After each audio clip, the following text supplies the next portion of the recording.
खरं म्हणजे महाराष्ट्र की जनता ने महायुति को एक बड़ी जवाबदारी सौंपी है। इतका मोठा जनादेश हा आपल्याला या ठिकाणी जनतेने दिलेला आहे। बड़ा या जनादेशातून मीडिया है। मी एवढंच म्हणेन की आनंद आहे, मैं पण तो त्याहीपेक्षा इतना ही कहूंगा, जबाबदारी आपली वाढलेली आहे। ये खुशी की बात जरूर है, लेकिन साथ ही साथ जवाबदारी भी है।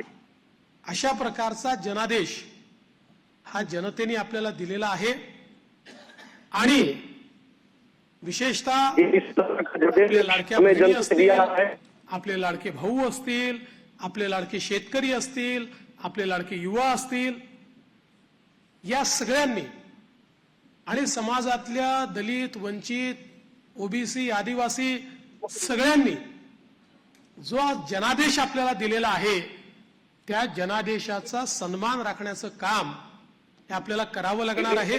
महाराष्ट्र की जो लाडली बहनों ने, लाडले भाइयों ने, लाडले किसानों ने, साथ साथ में जो दलित, वंचित, शोषित समाज के लोगों ने हमें इस तरह का जनादेश दिया है, हमें उसका सम्मान करना है और उसके तहत काम करना है, उनकी आकांक्षाओं और अपेक्षाओं को पूरा करना है। महाराष्ट्राला पुढे नेण्याकरता, महाराष्ट्र को आगे लाने के लिए, पहिल्या क्रमांकावर आणण्याकरता, महाराष्ट्र को हर स्तर पर एक बनाने के लिए सातत्याने कार्यरत राहायचं आहे। हम लोग आपल्याला कल्पना आहे की 2019 साली देखील जनतेचा कौल आपल्याला मिळाला होता। आपको याद होगा कि साल 2019 में भी जनता का समर्थन हमें ही था। तो हिसकावून घेण्यात आला आणि जनतेसोबत एक प्रकारे बेईमानी त्या काळामध्ये झाली।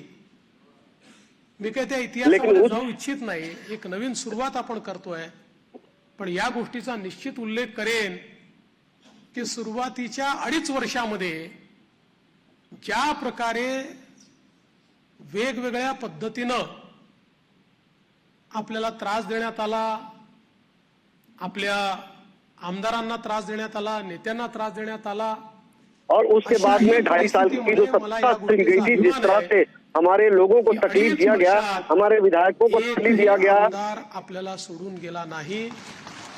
लेकिन उसके बावजूद उन 2.5 सालों में इतनी तकलीफों के बावजूद हमारा कोई भी विधायक हमें छोड़, तमाम विधायकों ने संघर्ष किया लेकिन साथ नहीं छोड़ा।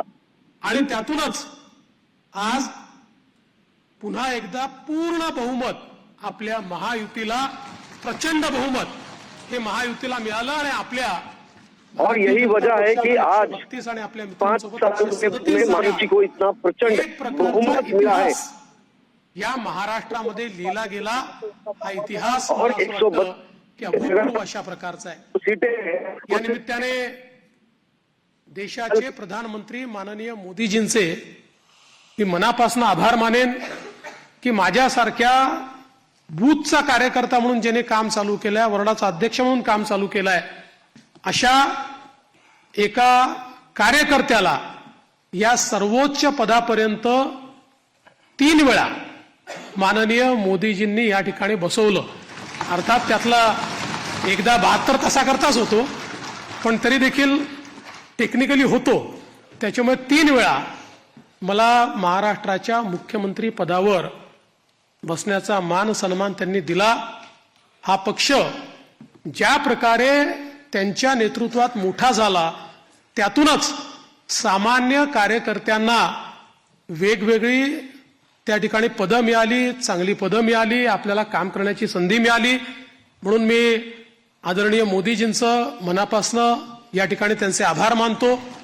पक्षाचे राष्ट्रीय अध्यक्ष आदरणीय JP नड्डा साहेब यांचे देखील अतिशय मनापासून आभार मानतो आणि त्याचसोबत ज्यांनी या संपूर्ण निवडणुकीमध्ये अतिशय ताकदीनं महाराष्ट्रामध्ये आपल्यासोबत तळ ठोकून कार्यकर्त्यांमध्ये ऊर्जा निर्माण केली आणि या निवडणुकीत अत्यंत ताकद आपल्या सर्वांना दिली। ते देशाचे गृहमंत्री माननीय अमित शाह यांचे आभार मानतो आणि भारतीय जनता पक्षाचं जे शीर्षस्थ नेतृत्व आहे त्या सगळ्या नेत्यांचे या ठिकाणी अतिशय मनापासून मी आभार मानतो आणि विशेषतः वेगवेगळे राज्यातल्या ज्या कार्यकर्त्यांनी नेत्यांनी आपल्याला मदत केली त्यांचे देखील मी अतिशय मनापासून आभार मानतो. महाराष्ट्रातली सगळी टीम तर आपले प्रदेशाध्यक्ष बावनकुळेजी यांच्या नेतृत्वात महाराष्ट्र भाजप हा पूर्ण ताकदीने या ठिकाणी मैदानामध्ये होता आणि त्यामुळेच हा विजय आपल्याला या ठिकाणी मिळालेला आहे. त्याबद्दल भारतीय जनता पक्ष महाराष्ट्राच्या संपूर्ण टीमचं मी मनापासून अभिनंदन करतो, आभार मानतो.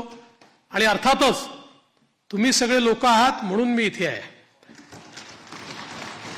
तुम्ही नसतात तर मी इथे नसतो. त्याच्यामुळे तुमचे सगळ्यांचे मनपूर्वक आभार मानत असताना पुढची वाट ही आपल्याला अपेक्षा पूर्ण करण्याकरता संघर्षाची आहे.